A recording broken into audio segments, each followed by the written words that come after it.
इस तरीके से पत्रकार आधे नग्न अवस्था में बैठे हुए हैं। हमारे साथ बात करने के लिए एक सज्जन और हैं, प्रदीप भाई जी। क्या शुभ नाम है भाई साहब? और क्या चाह रहे हैं कि हम आगे पत्रकार हैं जी। किस दैनिक अमर स्तंभ अखबार से मैं संपादक हूँ और कानपुर दक्षिण प्रेस क्लब का सचिव हूँ। उमेश नाम है। उमेश यादव मेरा नाम है।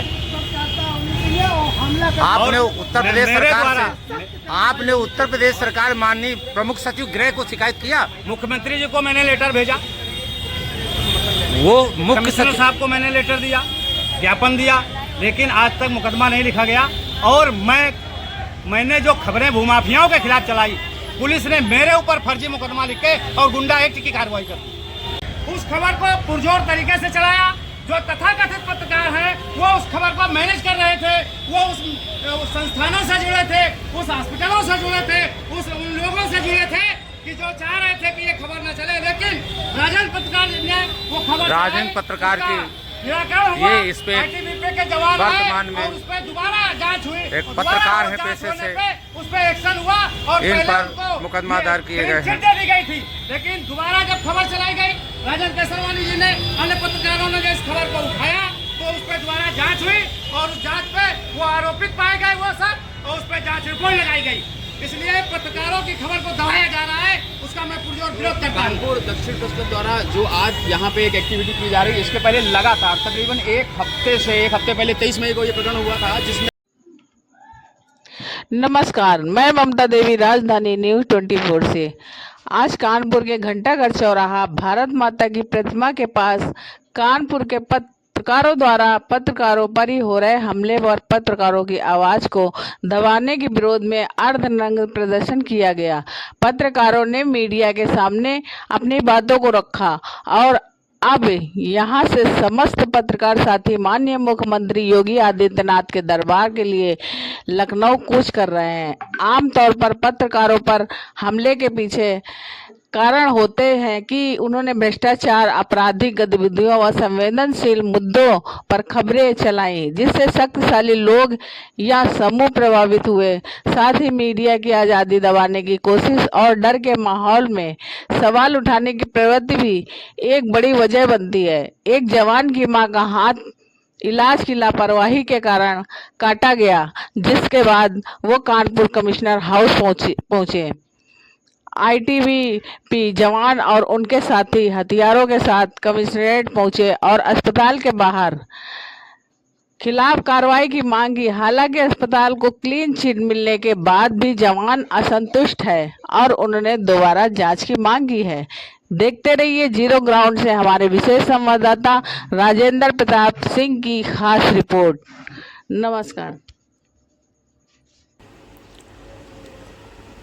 मैं ब्यूरो चीफ राजेंद्र प्रताप सिंह, राजधानी न्यूज 24, कानपुर नगर कलेक्टरगंज चौराहे के पास पत्रकारों पर उत्पीड़न के संबंध में अर्धनग्न अवस्था में बैठे हुए काफ़ी जोर शोर के साथ एकता नारे लगा रहे थे। मौके पर जाकर न्यूज़ कवरेज की गई। खास रिपोर्ट ये है कि अर्धनग्न बैठे हुए व्यक्ति को कवरेज के दौरान उनको मारपीट किया गया। पुलिस कमिश्नर के द्वारा आदेश देने पर भी थाना कोतवाली चौक कानपुर नगर में अभी तक FIR नहीं लिखी गई। ये पत्रकार दक्षिण प्रेस क्लब के सचिव राजेंद्र साहू जी हैं, जो अपनी समस्या आप बीती बता रहे हैं और इसी लेकर के कानपुर में सभी पत्रकार बंधु एक जुलूस निकालने की योजना बना रहे हैं। ऐसा वो बोल रहे हैं कि हम मुख्यमंत्री तक जाएंगे। कृपया इनकी न्यूज़ को सभी लोग देखें और प्रसारण करें, इनका सहयोग देने का कष्ट भी करें।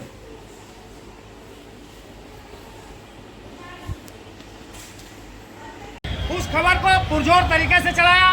जो तथाकथित पत्रकार हैं वो उस खबर को मैनेज कर रहे थे, वो उस संस्थानों से जुड़े थे, उस हॉस्पिटलों से जुड़े थे, उन लोगों से जुड़े थे कि जो चाह रहे थे कि ये खबर न चले। लेकिन राजन पत्रकार ने वो खबर, राजन पत्रकार की निराकरण हुआ। ये इस पे ITBP के जवान वर्तमान आए में और उस पर दोबारा जांच हुई। एक पत्रकार है पेशे से, उस पर एक्शन हुआ और इन पहले पर उनको मुकदमा दायर किए गए हैं। दे दी गई थी, लेकिन दोबारा जब खबर चलाई गई, राजन केसरवानी जी ने, अन्य पत्रकारों ने इस खबर को उठाया तो उस पर दोबारा जांच हुई और उस जांच पे वो आरोपित पाए गए वो सब, और उस पर जांच रिपोर्ट लगाई गई। इसलिए पत्रकारों की खबर को दबाया जा रहा है, उसका मैं पुरजोर विरोध करता हूँ। कानपुर दक्षिण प्रेस क्लब द्वारा जो आज यहाँ पे एक एक्टिविटी की जा रही है, इसके पहले लगातार तकरीबन एक हफ्ते पहले 23 मई को ये प्रकरण हुआ था, जिसमें हमने लास्ट टाइम वाले वीडियो में भी कुछ तस्वीरें आपको दिखाई थी, जिसमें माइक आईडी को किस तरीके से हटाया जा रहा है। और जहाँ तक हम इसको समझ पा रहे हैं, क्योंकि ये पूरा संपूर्ण भारतवर्ष का एक मुद्दा है कि अगर कोई पत्रकार किसी भी भू माफिया या किसी खनन माफिया या कोई भी ऐसी खबर चलाने का प्रयास करता है जो समाज हित में कहीं ना कहीं एक बदलाव ला सकती है, लेकिन ऐसे भू माफिया या ऐसे राजनीतिक संगठन या बहुत सारे ऐसे लोग हैं जो कहीं ना कहीं पत्रकारों को दबाने का प्रयास कर तरीके से पत्रकार आधे नग्न अवस्था में बैठे हुए हैं। हमारे साथ बात करने के लिए एक सज्जन और हैं, प्रदीप भाई जी। क्या शुभ नाम है भाई साहब? और क्या चाह रहे हैं, क्या मांगे? पत्रकार हैं जी, किस दैनिक अमर स्तंभ अखबार से मैं संपादक हूँ और कानपुर दक्षिण प्रेस क्लब का सचिव हूँ। उमेश नाम है। उमेश यादव मेरा नाम है। आपने उत्तर प्रदेश मेरे सरकार द्वारा से आपने उत्तर प्रदेश सरकार माननीय प्रमुख सचिव गृह को शिकायत किया? मुख्यमंत्री जी को मैंने लेटर भेजा, वो मुख्य कमिश्नर सचिव साहब को मैंने लेटर दिया, ज्ञापन दिया, लेकिन आज तक मुकदमा नहीं लिखा गया। और मैंने जो खबरें भूमाफियाओं के खिलाफ चलाई, पुलिस ने मेरे ऊपर फर्जी मुकदमा लिख के और गुंडा एक्ट की कार्रवाई कर दी।